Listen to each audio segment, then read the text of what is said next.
Olá pessoal, tudo bem? Não perca esse episódio, o derradeiro, a reta final para a Universidade Federal do Paraná, o vestibular mais esperado do ano.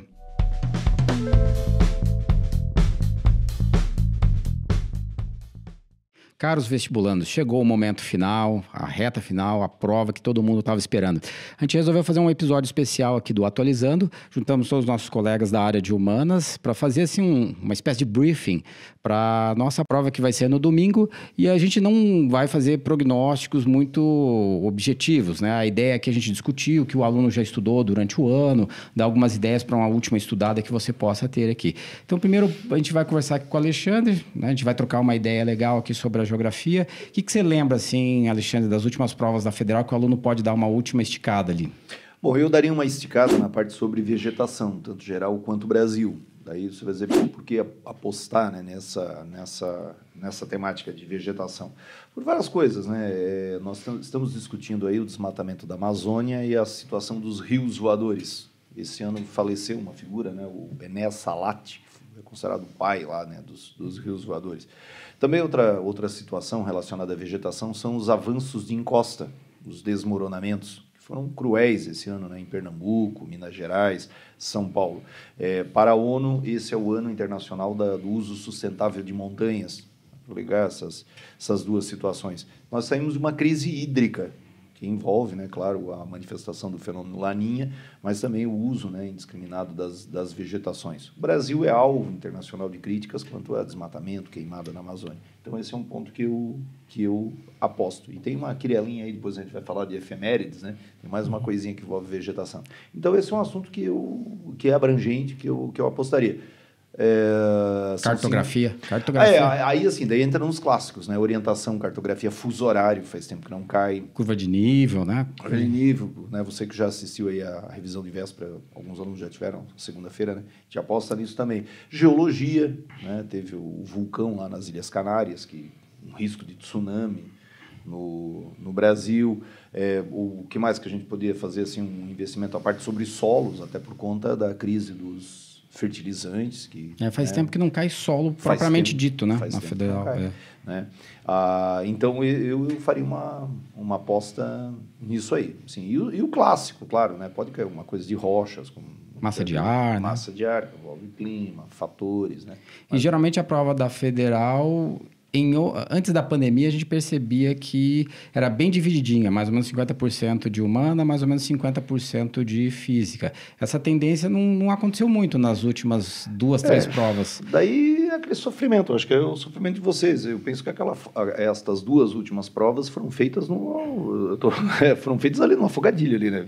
Ligaram o ventilador, botaram um monte de questão no chão e foi. Não é a prova do ano que foi feita esse ano para esse ano, pensando ali. Eu acho que, né, talvez um dia alguém até aí da comissão nos diga, e não é, erraram, mas diante da situação ali da pandemia. Agora ela volta a ter uma cara.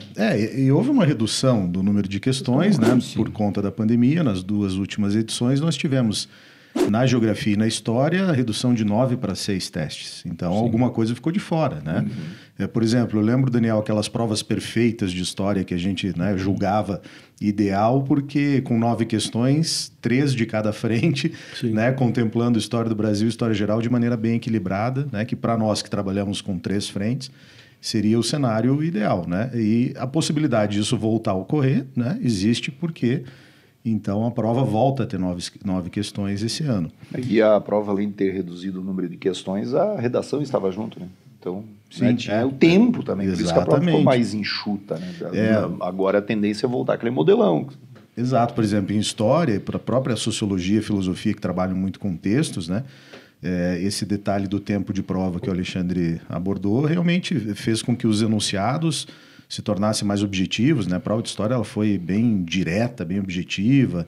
Até nesse caso da diminuição de questões, eu lembro que faltou ali a abordagem da história contemporânea, nos surpreendeu, né? Teve Brasil, história antiga, medieval, mas não caiu nada muito, né, contemporâneo, que sempre está presente na prova da Federal, os clássicos, né, as duas grandes guerras mundiais. As circunstâncias todas, né, foram muito adversas, né? Eu me recordo bem, a gente chegou a formular, né, críticas, até porque eu acho que a crítica ela é uma colaboração, não é a crítica no sentido enfim, né, de apenas falar mal, até nem é esse o sentido da palavra crítica, né? E eu penso que a Federal tomou uma atitude muito correta, coerente, corajosa de fazer o modelo da prova voltar a ser, né, passado, enfim, a pandemia. Então, a prova de 90 questões, a segunda fase, a redação. E eu me lembro bem do comentário do reitor, né, sobre o porquê da segunda fase, porque, enfim, ele não consegue conceber uma universidade em que o aluno não escreva, né, nada, né? Então, há todo um propósito de fazer de novo uma prova, superada os problemas da pandemia, uma prova que tenha a cara da boa prova da Federal, Sim. que, como a gente diante sabe, disso, sempre escreveu foi, né? até o valor da redação agora na Sim. segunda fase. Uma prova que seleciona melhor, né? Com Sim. 2 fases, né? Com a prova dissertativa, que é muito importante em termos de conteúdo, né? Mas voltando, então, às possibilidades, né? São meras especulações, é claro, né? Mas nessa reta final, né? Nesse momento aí que antecede a prova, talvez aquela última olhada ali nas questões de história geral, por exemplo, os alunos sabem disso, há uma tradição da prova da Federal de iniciar as questões de história com a antiguidade clássica. É um tema que sempre, ano após ano, está presente, né? Ou uma abordagem sobre a civilização romana ou a grega, com um pouquinho mais de tendência para a Grécia Antiga, né, do que a própria civilização romana. E aí a gente espera que nas demais questões haja um equilíbrio, né, histórico-cronológico, digamos assim, né, uma abordagem cronológica que permita ao aluno passear pelos diferentes períodos, né? História medieval sempre tem uma questão ali com destaque para a civilização árabe, né? As estruturas ali do sistema feudal que são lembradas. Uma questão de história moderna, normalmente aparece ali a expansão marítima, história da América, né, Daniel? Você pode depois dar uma complementada aí com o Brasil. A história da América, ela permeia a prova da Federal, ela está quase sempre presente, né? Não tão assertiva essa possibilidade quanto civilização clássica, as civilizações clássicas, mas, por exemplo, a história da América é comum e, claro, ela possibilita uma abordagem sobre o período colonial, sobre as independências ou até a América Latina contemporânea, que também, ano após ano, acaba aparecendo aí, relacionado muitas vezes com a história do Brasil. Sim. Né? E aqueles clássicos, né, bem manjados em história geral, as revoluções industrial e francesa... colonialismo, neocolonialismo. Exatamente, né? Figurinhas carimbadas aí da história geral, para o aluno dar aquela última olhada, pegar o seu Memorex, né, fazer aquela última lembrança ali antes da prova. Um aspecto interessante da Federal é que, além da questão dos conteúdos, né, a Federal aborda muito também as historiografias, né? Então, as diversas formas de abordar a história como ciência. Então, questões, né, relativas a imagens, uso de imagens, a questão relacionada com a história mais contemporânea, as relações com televisão, com música, com cinema, né? A questão do uso mesmo, né, da fonte jornalística, da fonte imagética, como eu disse, não só quadros, mas fotografias. Então, às vezes, o aluno vai esperando, né, o conteúdo, né? Fala, não caiu Getúlio, né? Não caiu Revolução Francesa, mas às vezes cai lá uma citação sobre microhistória, por exemplo, né? Ou lá, né, o Le Goff, ou enfim, algum historiador, alguma abordagem historiográfica. Então, a Federal, ela tem sempre essas coisas que a gente precisa também alertar. Não se surpreendam, às vezes, o aluno às vezes está sempre esperando o grande tema, o grande assunto, né? E a Federal já várias vezes explorou, às vezes até na maior parte da prova, temas que o aluno pode considerar um tema menor, né? Então, falar sobre, eu me lembro bem, as irmandades aqui nas Minas Gerais no século XVIII.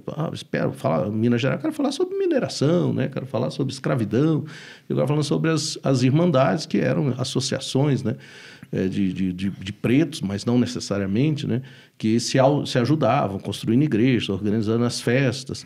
Enfim, né? Também falar sobre a questão do próprio samba, dos aspectos culturais, o futebol, né, que esse ano, inclusive, né, com a Copa do Mundo, futebol é parte da história brasileira. Então, além da questão dos grandes temas, como o Rogério falou, ter um certo cuidado, que não é um cuidado para qual você possa se preparar uma semana antes, mas se isso acontecer, evidentemente, não se assustar, né? Não ficar, né? Calma, leia com atenção, procure os referenciais, né, que a questão certamente vai trazer. Toda a questão, ela tem um texto motivador, ela sempre tem ali um caminhozinho que ela aponta, seja no enunciado, seja no texto ou imagem, ou até gráfico, né, que antecede. Então, ir com esse espírito de uma prova, principalmente a parte de história, né, Rogério, que pode, de repente, ser clássica, trabalhar textos, trabalhar conteúdos, perdão, ou pode também trazer essas abordagens, tanto num caso como no outro, ter calma, paciência, boa leitura competente e buscar os referenciais que você estudou o ano inteiro.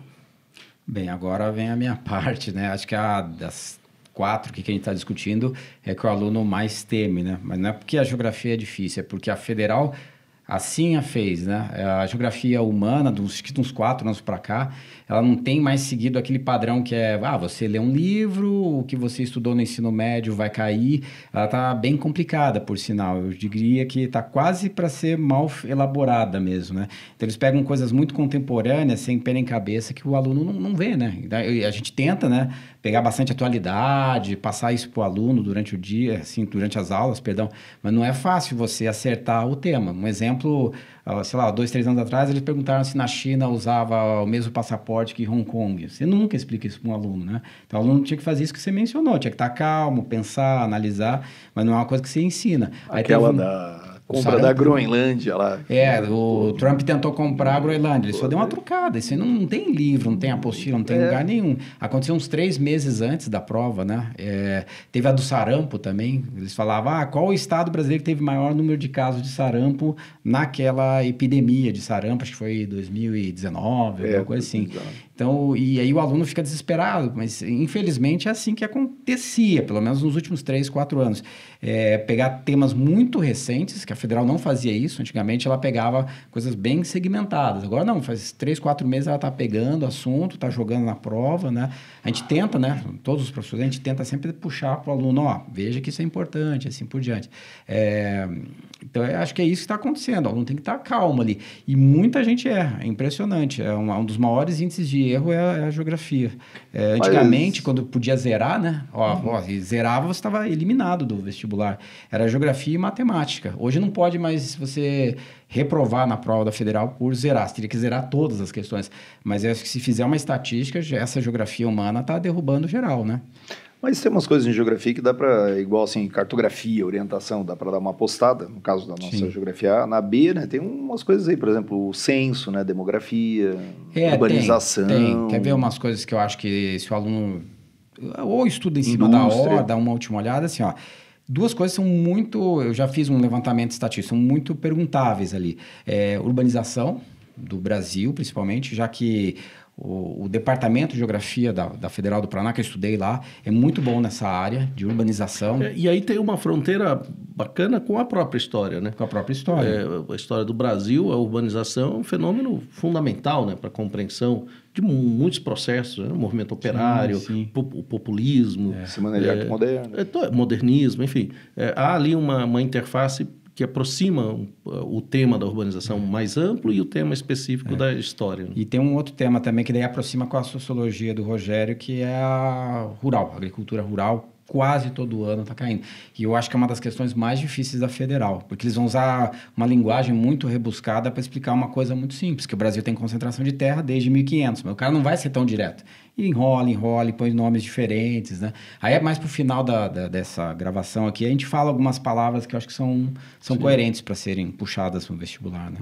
Você lembra alguma coisa que você acha assim, vamos aprofundar aqui nessa... Eu apostaria, como eu falei, na tua geografia B, assim, eu apostaria urbanização, por causa do censo, aspectos de população, crescimento vegetativo, envelhecimento, bônus demográfico, eu apostaria. A parte de indústria, o Brasil com essa coisa, né? Desindustrializa, energia, teve a crise energética. Uma coisa, não me metendo aqui, mas porque a gente vê nos jornais, né? Até esse dia eu estava comentando isso, que essa migração, quando se fala em migração, né?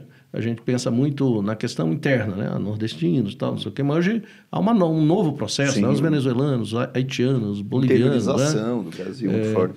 essa presença. Eu estava, coincidentemente, estava em São Paulo, fui no Centro Velho, e ali um Bom Retiro, ali, que hoje é um bairro de presença nordestina muito forte.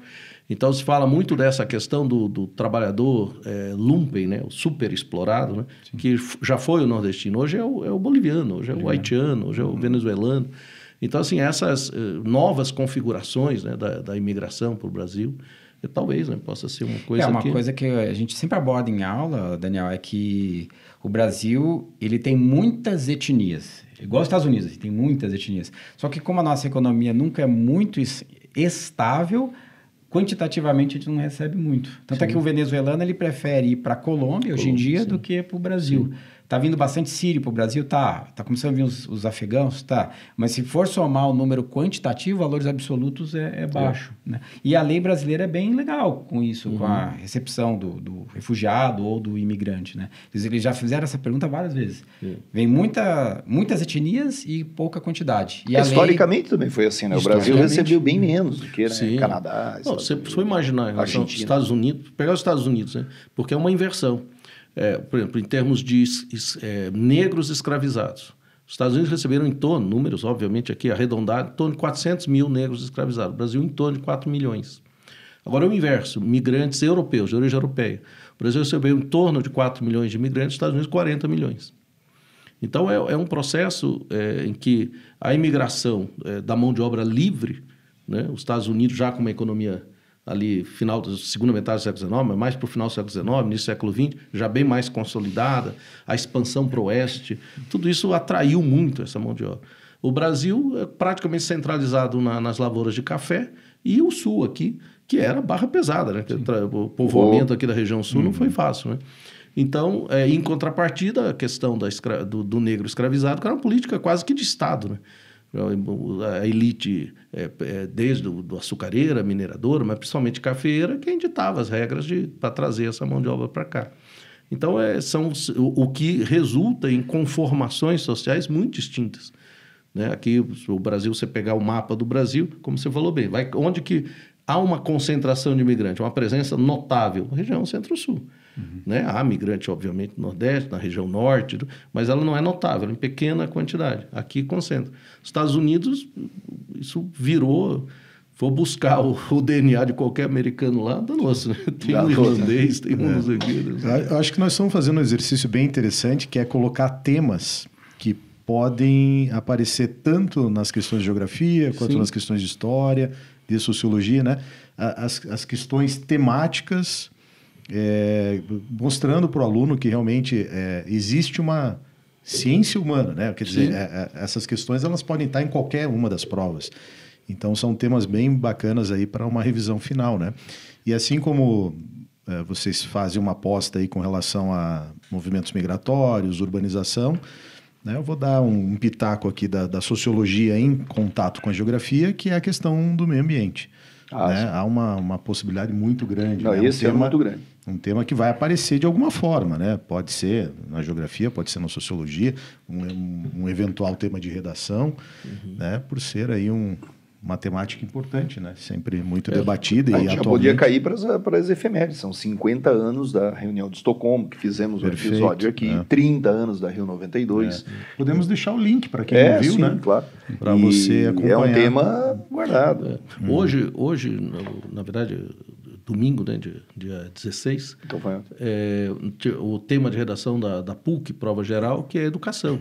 Educação e tecnologia, né? Que é outra temática que também a gente sabe que o Brasil precisa correr atrás, né? O Brasil precisa ainda dar passos importantes, né? Que é a questão da educação voltada, né, para o mercado, educação voltada para a formação, educação voltada para a cidadania, mas associada à ideia da tecnologia.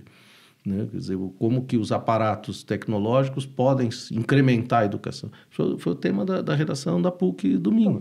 Pandemia, todo mundo comentando isso. Então, temáticas que às vezes o aluno fica muito focado no conteúdo e às vezes as temáticas podem se abrir, né? Quer dizer, as questões podem se abrir mais para essas fronteiras, como você está dizendo, Rogério, do que propriamente para as questões. Se caírem as questões do tipo invasão holandesa, Revolução Francesa, não há surpresa para ninguém, né? Não há nenhum tipo de Estado Novo, regime militar, enfim, são temas evidentes, Segunda Guerra, blá, blá.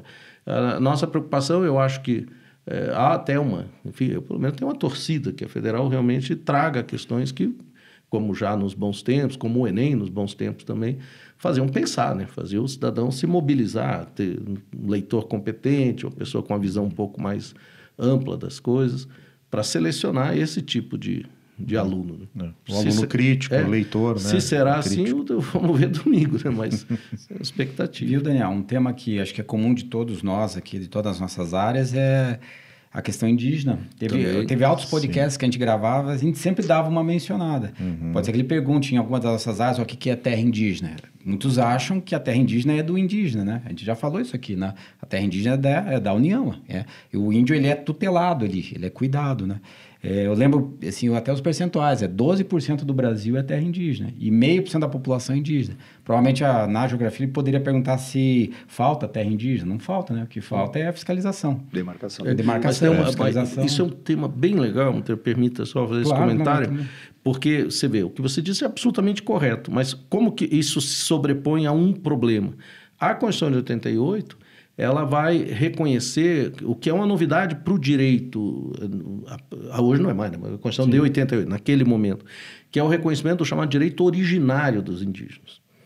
Então, embora a terra, do ponto de vista de território, pertence ao governo federal, o direito de usar a terra e de ali manter seus hábitos, cultura, enfim, o seu modo de vida, foi reconhecido pela Constituição Federal como um direito que antecede ao próprio Estado. Sim. Então, por isso que é uma discussão que está lá no STF. Temporal. Quer dizer, ele não é dono da terra, mas a Constituição reconhece o direito originário de ele ocupar essa terra, dele usar essa terra e ali manter seus hábitos e costumes. O que cria uma obrigação para o governo federal, que é de não ir contra essa disposição. Então, ao contrário, tem que definir, demarcar e tal.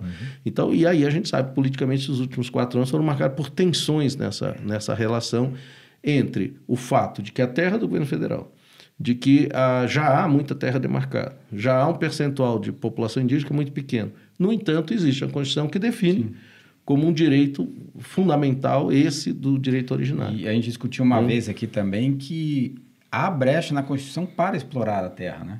O próprio indígena pode para a sua subsistência, né? Que às vezes o pessoal não sabe, pode subsistência do indígena? Pode. O que não pode é plantar soja, tirar minério. Mas também, ao mesmo tempo, deixa a brecha na Constituição para... E há uma outra discussão que hoje está no STF, mas o tema poderia ser discutido, porque isso foi um fator também de tensionamento político muito grande, que é o próprio conceito da palavra originário. Quer dizer, o índio é um direito originário do índio em relação a que marco temporal? Daí está lá no Supremo essa questão. Quer dizer, os índios passam a ter direito a terras que ocupam a partir da Constituição de 88 ou as que ocupavam historicamente. Há populações indígenas que habitavam ali o litoral da Bahia e depois, por conta das razões históricas, foram para a Amazônia ou foram para o Centro-Oeste. Então, essa discussão é uma batata quente sem tamanho e está na mão do Supremo.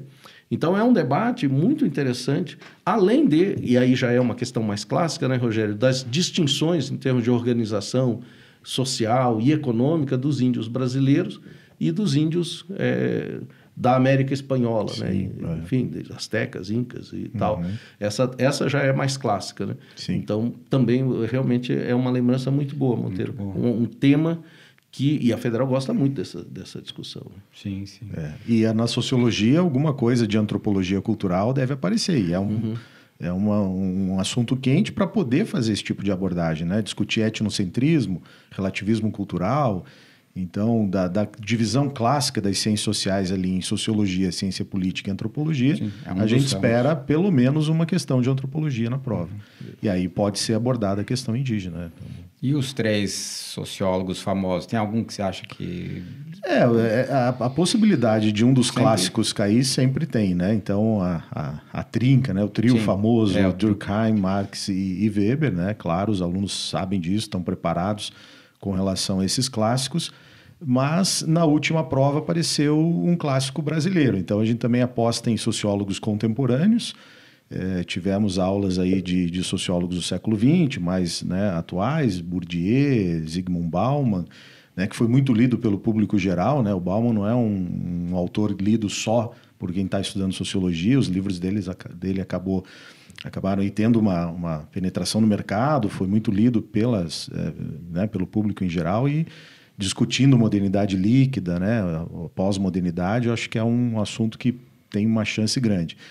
Pierre Bourdieu, pela sua influência e importância também como sociólogo contemporâneo, e eu estava falando das possibilidades dos brasileiros clássicos, né, Daniel? A Raiz do Brasil, Sérgio Buarque de Holanda, que foi a escolha da última prova, o próprio Gilberto Freire, Casa Grande Senzala, para trazer a discussão sobre a miscigenação, o mito da democracia racial, sempre, né, bastante debatido e questionado, evidentemente, né, porque essa questão de abordar positivamente a mestiçagem acabou mascarando, né, o racismo, a violência, contribuindo para esse mito. Né? Só para, né, corroborar o que você está dizendo, na filosofia teve uma novidade, uma coisa inesperada, não quer dizer que não seja boa, inesperada pelo perfil, sim, que foi a presença de uma filósofa brasileira, a Djamila Ribeiro.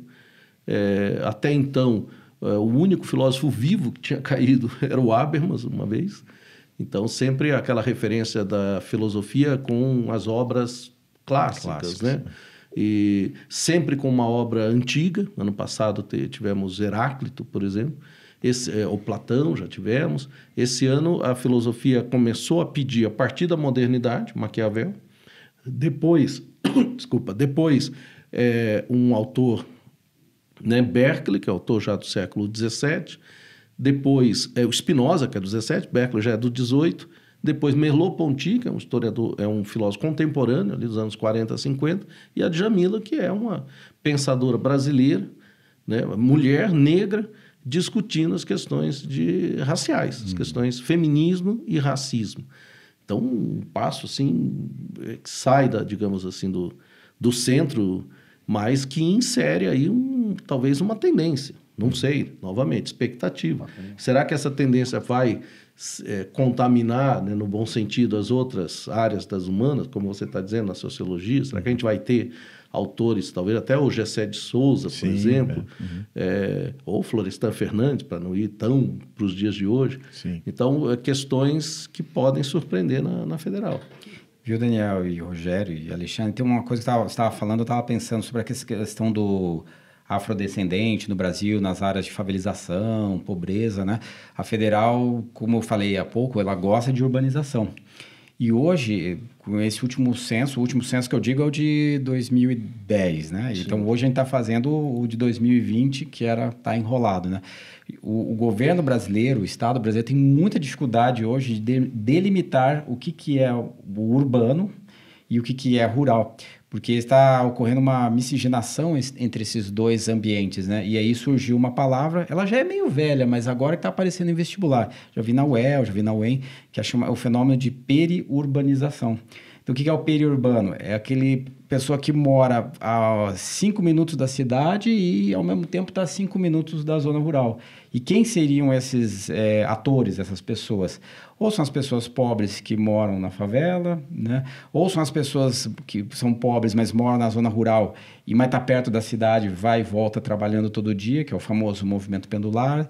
E também tem um novo fenômeno interessantíssimo, que é a pessoal classe média alta, casado, com um filho pequeno, que está saindo da zona urbana, mas que precisa vir trabalhar todo dia e vai morar em condomínios fechados. Então, o exúrbio são aqueles bairros assim que você olha, pô, legalzinho, mas está meia hora do centro. Aí eles podem perguntar, mas por que é condomínio fechado se nos Estados Unidos é condomínio aberto, né? Nos Estados Unidos não tem esse negócio de cerca, é só aquela cerquinha viva de grama, aqui é muro, né? Porque daí aqui você tem essa questão social de que o cara é rico, mas se ele morar do lado de uma pessoa pobre ou de uma área de favelização, você tem um risco imenso de assalto, de conflito, alguma coisa assim, né? Isso a Federal já perguntou várias vezes, né? Exúrbio, né? Condomínios fechados. Esse periurbano a Federal nunca perguntou, mas acho que é um momento interessante para se discutir, né? O próprio conceito de periferia, né? Na nossa cabeça, a periferia é longe, periferia é pobre, periferia, né? Mas você escuta, né, a casa da Madonna na periferia de Los Angeles, né? Você, nossa, mas não né, o subúrbio, não é isso, é o periurbano. O subúrbio no Brasil ficou muito associado à pobreza, né? Nos Estados Unidos e Europa não necessariamente, né?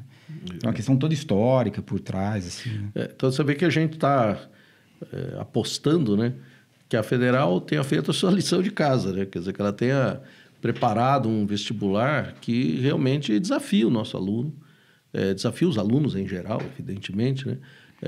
Esperando um aluno que esteja atento a essas alterações, essas mudanças, né? Que evidentemente remetem a uma historicidade, remetem a uma espacialidade. Estudo, né? programa, né? Essa é a nossa expectativa. Eu sempre digo em sala de aula, acho que vocês devem dizer coisas semelhantes, que eu sempre falo, se a federal fizer a parte dela, a gente está pronto. Né? Porque você está algo que a gente não tem controle, né? Que é ter uma prova que seja coerente com o programa, com as exigências das obras que eles cobram, com a própria tradição, né, de uma universidade que está entre as melhores universidades do Brasil, né, com certeza.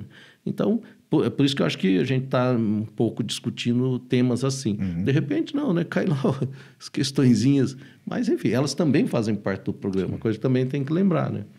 Vamos fazer uma última aposta, que eu acho que remete também a todas essas ciências, que é o tema trabalho, né? Trabalho dá aí um bom...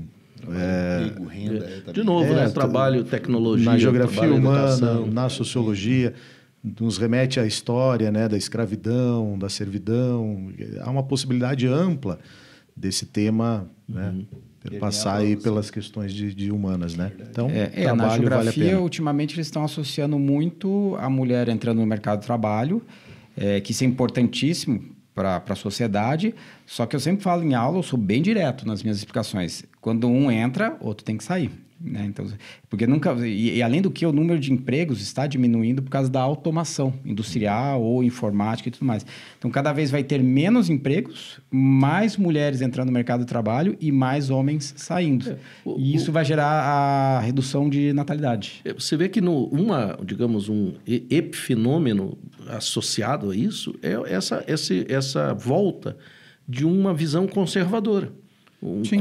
Conservadorismo no sentido reacionário, não conservadorismo no sentido de buscar manter tradições e tal, que sempre foi muito positivo, sempre contribuiu muito para a sociedade, mas um conservadorismo reacionário, no sentido de voltar a tempos que nunca existiram, certa nostalgia de um passado que nunca existiu, é muito isso. É o homem ferido, né? O homem que perdeu o emprego, a mulher ganha mais que ele, tem mais oportunidade de trabalho, não é mais o provedor único da casa, tal, não é mais a referência à criação dos filhos. Isso cria um certo abalo na figura masculina que eu penso é irreversível pelo desenvolvimento da sociedade. E eu sempre dou em aula esse exemplo, é o Japão. Porque você falou, é o Japão. O Japão todo ano está diminuindo a população e, ao mesmo tempo, a população ficando velha, né? Porque tem mais remédio, mais tratamentos, né?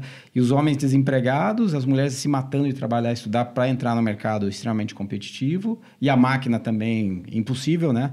É aquele desemprego estrutural, você não tem como concorrer com a máquina. E aí isso vai dar um problema lá na frente, né? Para os outros países. O Japão ele já está no problema. Lembra no começo da pandemia que nós conversávamos, né, vou usar essa palavra, do risco de um baby boom, né? Baby boom as pessoas pós. em casa, o cara viu a avó morrer, o pai morrer, então a substituição tinha essa ideia e ela não aconteceu. Não aconteceu. Porque em outros momenos da história tiveram esse baby boom, né? Depois de guerra. Aumentou, tal. Pode ver, porque né, outra mentalidade, já é pessoal mais velho, pessoal urbano, pessoal que não então é muito interessante que a gente se pergunta, né? Quer dizer, de onde vem um certo discurso que ganhou corpo no Brasil? Muitas vezes vem justamente desses arranjos, novos arranjos, que fragilizaram muito uma certa posição social masculina na sociedade, que ainda é uma sociedade muito machista, que é a nossa. Sim. Mas não só aqui, né? Você vê o caso da Itália. Diferenças salariais entre homens e mulheres, né? Então precarização do trabalho, uma série de questões contemporâneas. Uberização está caindo muito no vestibular. Quem não lembra, assim, o que é uberização? Em linhas genéricas, é você não querer tanto trabalhar legalizado, vamos assim dizer, né? Com carteira de trabalho, 13º, férias, porque às vezes você conseguindo trabalhar fora, usando esses novos aplicativos, essas novas tecnologias, você acaba ganhando mais, né? Só que lá na frente vai ter um preço, né? É a aposentadoria, é as férias remuneradas, né? Aí já é uma outra discussão, mas isso seria a tal da uberização da economia. E a precarização do trabalho por outro lado, né? Que a pessoa não tem as garantias que o empregador deveria. Principalmente quando fica doente, né? Que é um trabalho em que ele compromete quase todo o tempo útil dele para poder ter essa renda a mais. E às vezes fica doente, ou o carro quebra, ou não sei o quê. Bom, vamos falar um pouco das efemérides? Sim, acho que seria um tema final, né? É um assunto... efeméride é um assunto que a geografia não tem muita tradição, mas, sei lá, às vezes aparece, né? Agora, a história dá um caldo, né? Dá um caldo. Aqui, ó, eu entro no Rogerinho. Eu acho que essa história dos 30 anos da Eco 92, 50 que a gente gravou o episódio, é uma coisa esperada. No Brasil, soma com os 10 anos do novo Código Florestal. Então, falei em aula aí, preocupar com área de preservação permanente, com APA, área de proteção ambiental, é bom dar uma... Sabe um troço que eu acho legal, que poderia cair nos, sei lá, uns 3, 4 anos atrás, da Federal, eles ficavam me perguntando sobre imagem de satélite, sensoriamento remoto e GPS, só que nunca mais caiu. Só que esse ano, o Alexandre vai falar melhor do que eu, eles estão popularizando a internet por via satélite. Pela iniciativa privada, porque antes era uma coisa meio estatal. Esses satélites, o Elon Musk, o cara da Amazon lá, pô, seria uma pergunta legal. Né? A própria Rússia agora no conflito lá não deve estar usando o GPS, estão usando o GLONASS deles, que é o GPS russo, né? Então, pode, claro, e sempre lembrando que o GPS é sistema de posicionamento, né? Ele não atualiza, ele só localiza. Mas realmente pode ser esperado. Isso É que a sacada do Elon Musk lá é que o satélite dele para a internet é mais barato, né? Porque ele vai mais rasteiro perto da superfície, gasta menos combustível, né? Até caiu um no Paraná, né? Por isso que poderia, cara, só colocar ali a mensagem do texto. Olha, caiu um satélite esse ano no Paraná. Por quê? Porque ele voava muito baixo, né? Pode fazer um link com a Índia, que é o grande produtor de tecnologia nessa área, né? Que o Elon Musk foi lá e contratou todos os indianos, ó. Faça um satélite mais barato que a gente quer vender a internet. Porque a internet é tudo cabeada no mundo, né? E essa do satélite dele é mais, assim, se der certo, vai ser um grande furão econômico, né? Filão econômico. Filão. É isso. Então, e efeméride histórica, o que você acha? Assim? Primeiro, reforçando para a sociologia, realmente, essa questão ambiental, ela é bem provável. Então, você lembrou dos 50 anos da Conferência de Estocolmo, que foi importante para trazer pela primeira vez o conceito de desenvolvimento sustentável, que é bastante provável também numa questão de prova, né? Sustentabilidade, então, aí debatida. Então, a gente vai deixar o link aqui de um episódio anterior sobre a questão ambiental. Para a sociologia também, acho que é bem importante, Daniel, você fazer aí um link com a história do Brasil, que é o voto feminino, né? A conquista do direito de voto da mulher no Brasil com o Código Eleitoral de 32.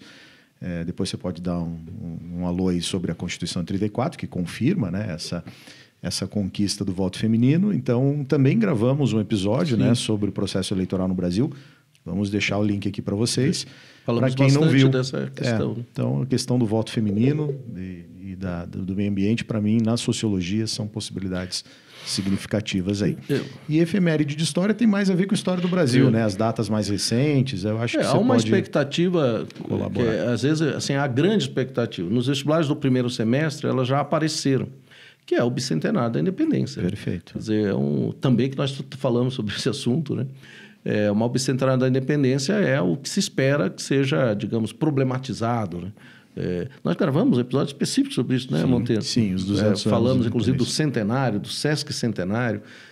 Mas, enfim, continua a ser um tema, o centenário da Semana de Arte Moderna. Eu acho que também gravamos também. Por quê? Porque há uma expectativa, não só por lembrar uma data, que isso não tem a menor importância, mas por todo o efeito, né, desses eventos na história do Brasil, né? Da mesma maneira, por exemplo, como você lembrou, 32 é o ano do Código Eleitoral, que vai instituir o voto feminino, é o ano do movimento constitucionalista. Perfeito. Foi o grande desafio ao governo Vargas, que implementou no Brasil, Monteiro, duas visões que até hoje não se dissiparam, que é a visão chamada do nacional desenvolvimentismo e a visão liberal, né? Então, a visão liberal, que era o ponto de vista paulista, né? E a visão getulista. Getúlio ganha, né? Então Getúlio impõe o seu modelo, mas esse movimento liberal depois vai dar origem ao DN, depois vai dar origem, enfim, a todos os movimentos liberais que até hoje têm seus projetos e hoje, eventualmente, está no poder, né? O PL, né, que é o Partido Liberal, é o partido do presidente. Então, são olhares que poderiam, de repente, numa análise, gerar um bom debate, né?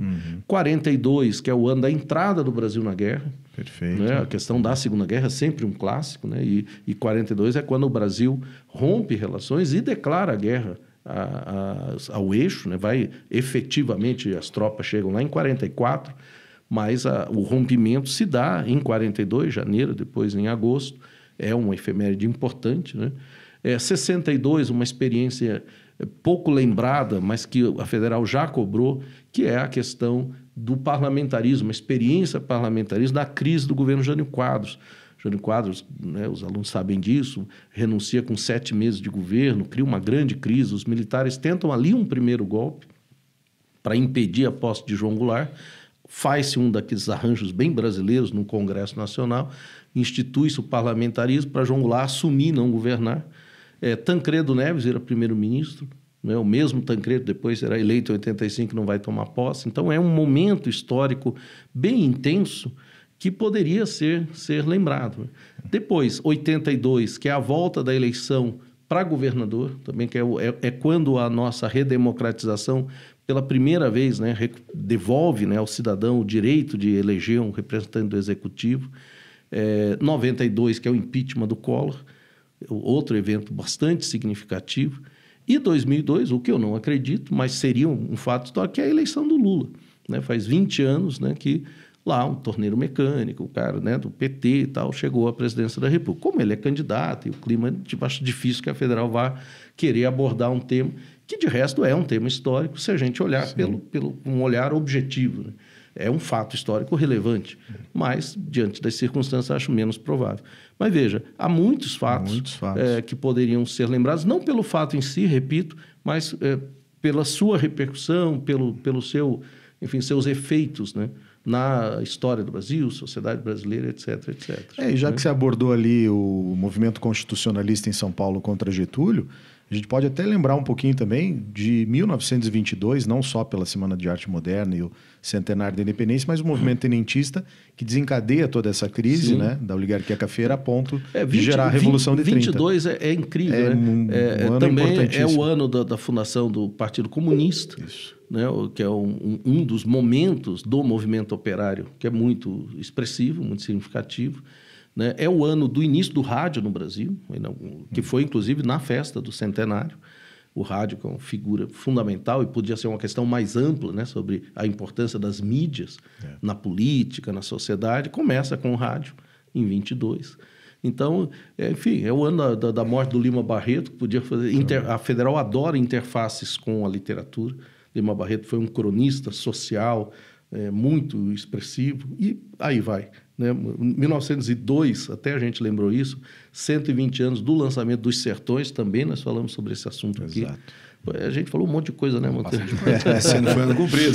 Vamos deixar todos esses links aí para quem não viu, ainda tem uma última chance aí. Então, a Federal pode ser que ela... Veja, é importante lembrar para vocês que nos ouvem, a Federal não tem essa tradição de fazer pergunta de efeméride. Não é assim uma coisa, falar, vai cair porque... Não, a Federal não é a prática. Mas, às vezes, ela, pela relevância dos temas, não por ser propriamente efeméride, mas pela importância. Então, não é demais a gente dar esse recado. Não é a decoreba do tema, é a análise do tema por si só. Isso, muito bem.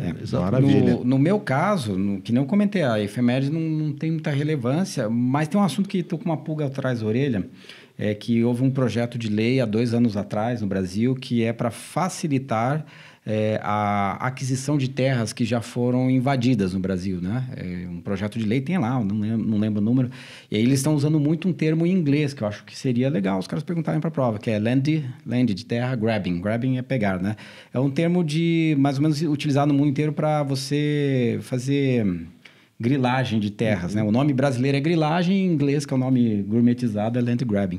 E dentro desse projeto de lei, tinha uma coisa que me chamou a atenção, que é legal, assim, um aluno, eu nunca falo em aula, porque não dá tempo, né? É que antes, um estrangeiro, para comprar terras no Brasil, ele tinha que obrigatoriamente morar no país. Aí um cara ricaço lá, ele não vai comprar terra, porque o que o cara vai fazer morando no Brasil? Aí nesse projeto de lei agora, eles facilitaram. Então, facilitou o quê? Você pode estar morando em outro país e comprar terras aqui. Ou você pode formar um pool de empresas, um grupo, uma holding, e aí tem dinheiro da China, dinheiro de um rico norte-americano, de um rico alemão, daí eles montam uma empresa, essa empresa compra terras no Brasil e administra. Isso seria uma coisa interessante, o tal do land grabbing aqui no... E está acontecendo muito no Cerrado brasileiro, que tem aquela área lá famosíssima, que foi a Embrapa que inventou o nome, que é o Mapitoba, que é uma sigla de uma área de Cerrado brasileiro, que é ali Maranhão, Piauí, Tocantins, mas ninguém precisa decorar isso, precisa entender que eles estão viabilizando a exploração da terra no Brasil, nos últimos 2 anos. Aí tem pessoas que são a favor, tem os que são contra, aí tem toda uma discussão, né? Isso seria uma coisa bem atual e legal que veio se arrastando nos últimos 2 anos, né? Muito bom. E Ucrânia? Só, desculpe jogar querosene aqui, mas... Acho que na geografia, pelo menos no histórico da Federal, nos últimos, 5, 6 anos, eles pedem uma de geopolítica. Todo ano é uma de geopolítica. É um tema bom, né? É um tema bom. Eu comentava aqui, né? Até pro apelo no Paraná tem uma comunidade, né? Ucraniana grande. Você pode perguntar a cidade dos ucranianos. É difícil cair Paraná na prova da Federal do Paraná. Não é impossível, mas é difícil. Aí eles poderiam perguntar qual que é a cidade dos ucranianos no Paraná. Uma cidade bem pequenininha, bem perto de Guarapuava, ali que é Prudentópolis. Eu acho que eles podem perguntar, talvez, onde é que tem mais ucranianos na Ucrânia. Eu sempre falo, bota um mapinha lá e fala, na parte oeste. A parte leste da Ucrânia é mais pró-Rússia, que é Donbás, que é onde a Rússia oficializou a tomada do território, que a gente fez o programa, que vocês devem ter assistido ou assistam, dá tempo ainda. E Taiwan também eu acho interessante. 10 anos da guerra na Síria, que a gente também gravou. Talvez eles possam fazer uma questão multitemática para aproveitar a Síria, Afeganistão. Quem faz muito isso é a UFSC. Quem for fazer a UFSC, os caras fazem uma questão com vários sobre atualidades. Sobre refugiados, né? Trazer essa questão refugiados, também. Né? Então, acho que seria isso. A Ucrânia é uma boa pedida. Eu lembro até hoje, quando eu comecei a dar aula, teve o 11 de setembro, né? Eu já dava aula antes do 11 de setembro. Aí eu passei o ano inteiro, vai cair 11 de setembro, vai cair em todas as provas, não caiu nenhuma naquele ano. Mas isso era 2001, de lá para cá os vestibulares deram uma evoluída e tem uma certa proximidade do ato em relação ao que realmente cai, né?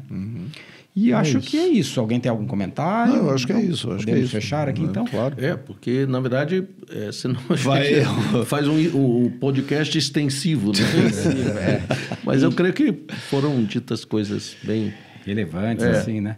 Então, tá certo. Primeiramente, eu queria agradecer a audiência, aos nossos colegas que trabalharam aqui, outros professores que não puderam vir hoje, o Mocelin, tá dando aula. O Gabriel, de redação, tem vários que apareceram aí durante o ano com a gente. Queria pedir para vocês deixarem o like, recomendar para os amigos de vocês. Esse não é o último programa do ano, ele é da Federal, né? A reta final, mas depois a gente vai continuar a Enem, outros vestibulares, e a gente precisa da ajuda de vocês para esse projeto ir adiante. Ok? Muito obrigado a vocês e uma boa prova e até mais. Boa prova.